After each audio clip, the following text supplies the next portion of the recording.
Shai, you guys have really taken seriously the ability to course correct, change things in the middle of the game without needing, halftime or timeouts. What did you feel out on the court that helped you guys kind of claw back into this one from the mostly in the second quarter? Yeah, we it's a long game. We've have a bunch of games under our belt, and we understand that. I think the average swing in the NBA game is like 30 points or something like that, 20-some points. So like teams on average go up 10, go down 10. Like the game's never over, especially when it's that early. So you just got to chip away. You just got to kind of get the car back on the road, we call it, and start to do the things that help you gain a lead and erase the deficit. And that's all we focused on. That's all we talked about at halftime. We felt we were in a pretty good spot. Felt like we played the worst half of the season so far, and we're only down one, I think. So, yeah, we knew we had a shot. You guys have so many counters and secondary creators between Wiggins and Mitchell, and then there's this other wrinkle that we saw a lot tonight, which is Chet and Hart being able to play. Both of them can be rollers, both of them can be ball handlers. What's your perspective on that dynamic of those two guys being able to play kind of two-man game off each other? Yeah, we like to be as unpredictable and as versatile as we can out there. And some of that is just like the front office and the personnel they've put on this team. And then some of it is like the work ethic of the guys and transforming their games and making sure that they can do multiple things on the basketball court. And then some of that is the coaches just putting us in position, and even if it's like uncomfortable at first, like putting us through situations and in positions to be successful, being versatile and being unpredictable. And it's not something that we think about or try to do anymore because it's just who we are as players and as a team. But it's definitely one of our strengths. Hey, Shai. After winning your guys' first title, obviously the focus went to repeating and winning another title. Now you guys have your best start, franchise history, and now ways to catch up to the Warriors' 24-0 start. Do you think this team has a chance to be the league's next great dynasty? Yeah, every team has a chance.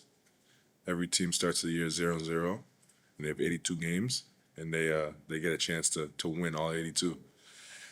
Now it doesn't work like that more often than not, but we understand the opportunity in front of us, and we,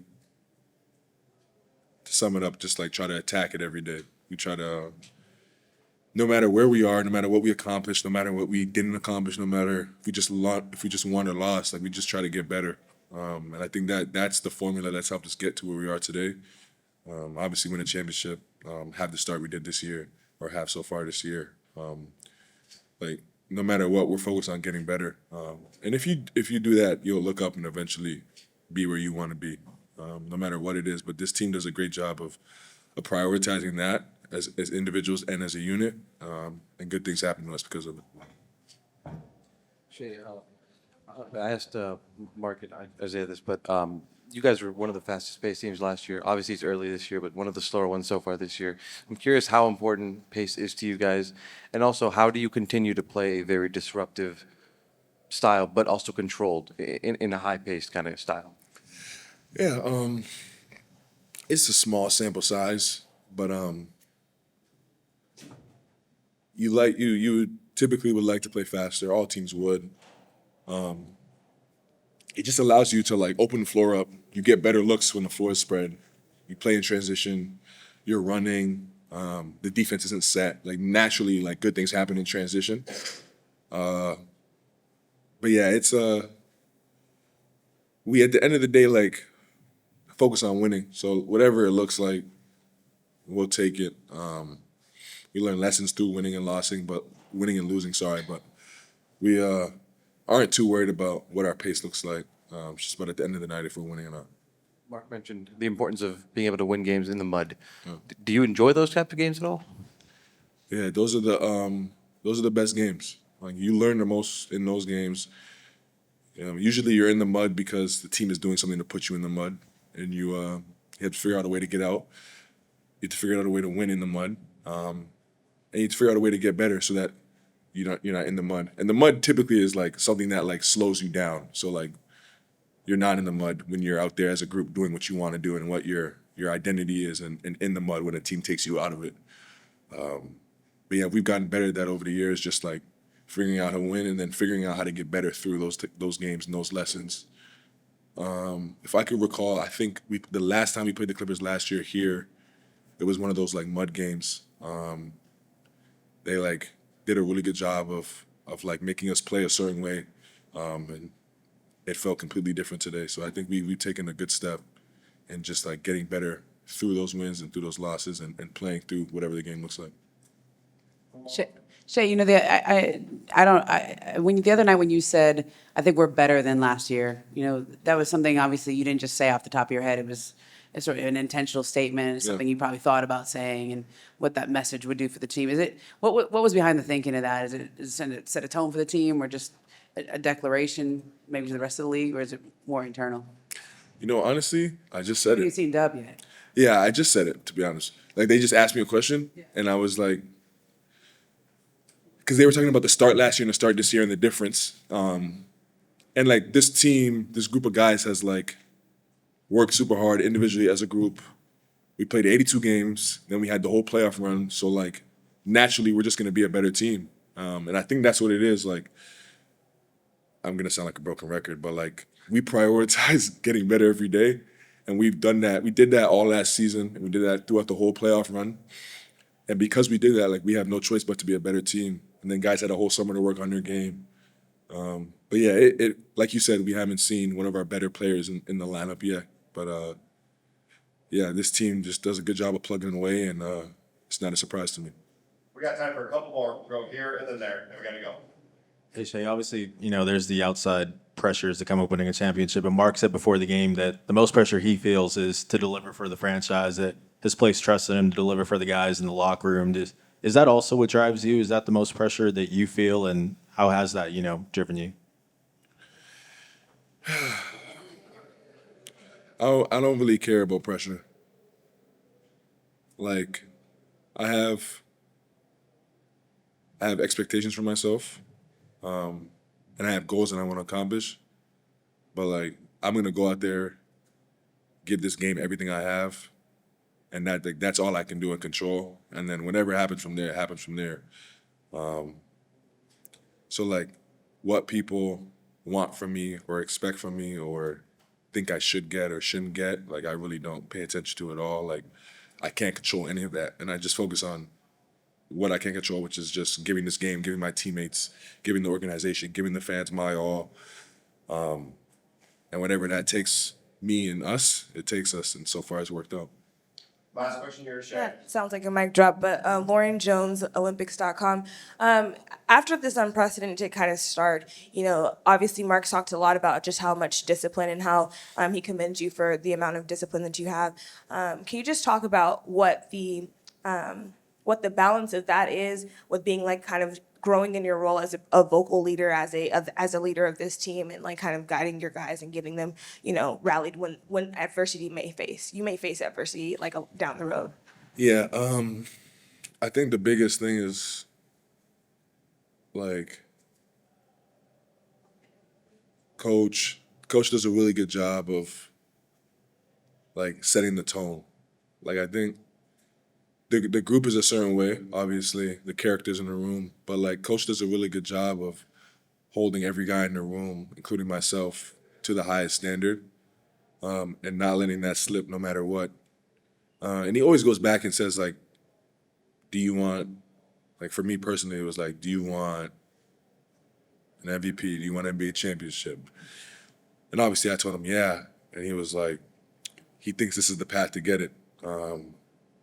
And obviously we both agree on that. Like, that's the path, I want it. And he's like, okay, so I'm gonna hold you to that standard. And no matter what's going on, no matter if I'm having a good day, a bad day, he holds me to that. And that just always like, it's stability for me.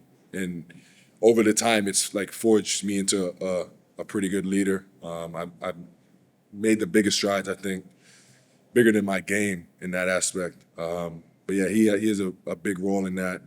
So hats off to him. Thank you. Isaiah, Okay. What's changed for you guys from that first quarter to second quarter to turn the game around? We did better on controlling the offensive rebounds. One thing we struggled with the whole game pretty much was the silly fouls, but we were able to cause them to miss some shots, get out in transition, change the pace of the game. You've gotten off to such a strong start just over these first 3 games. What's been working for you? What's been clicking early on for you to kind of find a rhythm here? Just trying to create as much space as possible, move around, find open gaps. My teammates do a hell of a job finding me. All I got to do is knock down the shot, so it makes my job real easy. And so all I'm trying to do out there is just create some space. Over to your left. You said it makes your job real easy, but talk about what keeps you dedicated to this game that you've been playing for some time now. I've been playing this game for my whole life. I mean, now that I get to make money while doing it, it makes it all more better. But basketball has been my life since I've been a young kid, so it's real easy at this point. Just curious, you guys came into this game as one of the slower paced teams in the league after being one of the fastest paced teams last year. I'm curious what you like. Obviously, it's early in the season, but is it important to be a high paced team, and how do you navigate being a disruptive team while being a fast paced team? You have to be smart, have your poise while doing that. I think one thing we've been really good at is being able to adjust to different teams that we play. Some games may cause us to be a tad bit slower. Some games may cause us to be a little faster. This is one of those games where we needed to speed it up a little bit, get out in transition. I think we tend to find easy buckets whenever we can do that. As long as we can, keep using our pace to our advantage, it'll help us in the long run. I think it'd be easy to kind of label yourself as a 3-point specialist, but Mark also called you a system monster. The reads in transition, the setting the screens. Is how much do you embrace doing those little things as well to carve out your role? Oh, those things, those are just game-winning plays. I think just being more than a shooter. I think just finding the best shot possible, whether that's for myself or somebody else. Making the easy plays. If we got a mismatch out there, it's easy to set a screen for Shai, let him do his thing, create some space. Now the defense has to make a decision out there, playing off of each other. At the end of the day, just looking for the right shot. Oh, back over to your left. You mentioned playing this game since you were a kid, which made me ask you this. We know there's a lot of kids in your hometown looking up to you. What would you tell them about making it to this part of your dream? First, you have to have a dream, and at all times, believe in yourself. If you don't believe in yourself, nobody else will. So you got to start there. Make sure you have a strong foundation around you. Listen to your mentors. You don't know everything, even if you think you do. But give it your all. I don't think you can do anything in this world if you can't give it your all. So, yeah. Anyone else? Lauren Jones, Olympics.com. Can you just talk about just the vocal leader that Shai is and just how much fun you guys are having out there? It seems like there was a lot of kind of jawing back and forth and just interactions with the crowd, but can you just talk about that kind of, interaction and the fun times that you guys are having out there? Yeah, we have a lot of fun out there. One thing Shai has done is over the years that I've been here, he's gotten really, really good at being more of a vocal leader over the years. We were able to have additions like Alex Crusoe, who kind of brought that to the team, and it's kind of spread to everybody where we take constructive criticism amongst each other. And so I think he's really, really filling those shoes as far as falling into that role of, being a leader, not only by example, but with his voice as well. Right here. How the title of defending champ has an impact on this team, and what is the locker room vibe like there and there right now? We came into the season, as a clean slate. Obviously, we know what it is, but we got more of a target on our back. But same things last season, 0-0 mindset. None of that carries over. It's a new year. Thank you. Thanks, Joe. Thank you, guys. Before the game, you're saying that was kind of a fun way to get out and run, and you end up with 25 fast break points. Is that what you felt? Yeah, I thought, we just didn't finish possessions great in the first half. I thought we fouled at the end of the clock a couple times, and it didn't obviously rebound the ball in some of those plays, and those things really slow your breakdown. But I thought we ran pretty well tonight. I thought we passed really well tonight, and kept the ball ahead. And then most of the night, even before the shots started going, I thought the offensive attacks were pretty good. I thought the defense got better tonight. Hey, Mark. What impresses you most about Shai's consistency? And obviously, in addition to his skill level, how much mental discipline does it take for him to put up those numbers on offense, but also do what he does on defense on a consistent basis? Yeah, I think when it comes to his consistency, I always think about his work. His work's so consistent. His life is so consistent in terms of his routine, and everything in his life revolves around his family and being the best basketball player he can be, and he lives that every day. And so, when the lights are on and you guys see consistent performance, it's backed by consistent and disciplined practice. And so it's not an accident that he's as dynamic of a player as he is, and that he's formed himself into that player. How's Lou? I know he had to leave with a shoulder thing. It's like he always gets into situations like that, right? But never really leaves. Yeah, we'll look at him tonight and in the morning, but no update. He was ruled out for the game though. So we'll see how he's doing. Shoulder. How was Jalen Williams? Dub Yeah. or Jay Will with the? Did he get stitches? Yeah, he gets stitches. He came back in the second half, and played well. I actually think he looks better now with the black eye. Coach, can you elaborate a little bit more on Shai's court generalship and how he? No, I didn't lost my place. Somebody say what I was gonna say. But anyway, how he plays the game, and dang, I lost it. Look at this, I'm freezing up, Coach. Let me talk about Shai. Yeah, I'll talk about his Jeepers floor Creepers game. got me. It ain't even. He had 12 assists tonight. I thought the way he started the game set a great tone in terms of our ball movement tonight. I thought we moved the ball all night, but I thought his floor game to start the game, and we didn't have our offense going, and he didn't have his offense going, and he just kind of stuck with that. Set a great tone for the team, and it set a great tone for him. So I thought offensively we were in the right place to start the game. We weren't in the right place defensively, but we got that on track pretty quickly. Yeah, I mean, our guys enjoy competing. We respect our opponents, we respect other fans, but our guys love to play. They love to compete, and we love that about them. I know you're still in the midst of the season, so I won't get too reflective, but from a coach's perspective, what do you learn from these guys day in and day out? It's just a joy to be around this team. They're as good of people as they are competitors. They're good of workers as they are competitors. And so they put a lot of pressure on you as a coach and us as a coaching staff to bring our best every day. They deserve the best. They deserve the best coaching that we can give them, the best organization we can put around them. But they set a really high bar with just the way they approach everything on and off the court. Hi, Coach. Clippers had a good game tonight. Looks like they had, but still lost by a pretty large margin. You are unbeaten in 8 games. What advice would you give other teams to try beating you guys? If you had advice to give. Play hard, play together. But they're a good team. It's one night. I thought the game got away from them tonight with the shot making. We really, end of the third quarter, we got really hot, and then we continued that to start the fourth, and the game opened up. But that was a really tough game. Until that point, we obviously busted it open there, but they played really well. They, like I said, beat us to the ball. They're a really dynamic team, even more so when they have Beal and Leonard, and a team we have a lot of respect for. Yeah, we'll go here.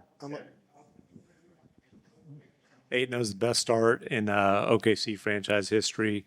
I know you chomp elephants one bite at a time, but are you able to appreciate milestones along the way like that?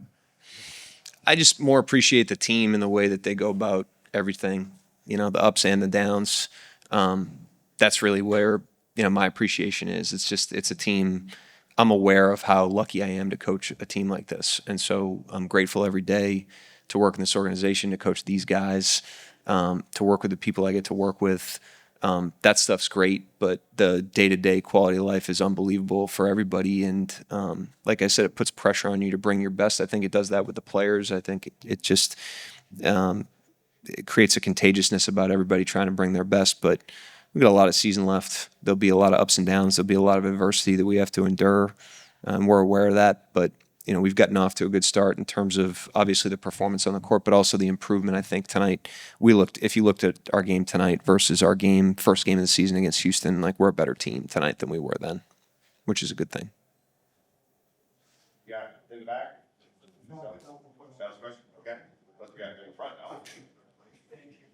Hi, Coach. Do you feel any difference going to those away games as a defending champ, and how the team handle those mentality?